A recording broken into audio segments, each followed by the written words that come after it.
Shallow machine দিয়ে জমিতে পানি দেওয়ার দৃশ্য।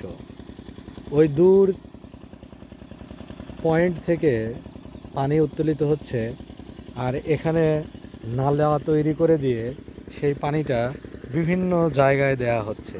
বিভিন্ন জমিতে চাহিদা অনুযায়ী বিভিন্ন গন্তব্যে পৌঁছানো হচ্ছে এই পানিকে।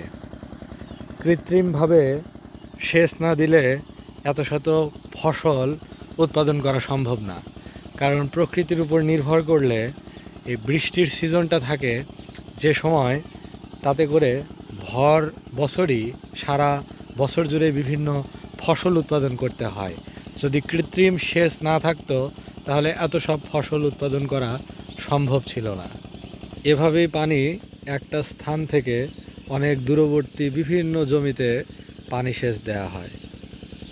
আধুনিক এসব কৃষি প্রযুক্তি না থাকলে আমাদেরকে প্রকৃতির উপরে নির্ভর করতে হতো, আর তখন আমরা আমাদের চাহিদা অনুযায়ী এতটা উৎপাদন বৃদ্ধি করতে পারতাম না, যদি না উন্নত জাতের বীজ, সার, কীটনাশক, সেচ ব্যবস্থা, কৃষি উপকরণ, বিভিন্ন যন্ত্রপাতি ইত্যাদি না থাকতো।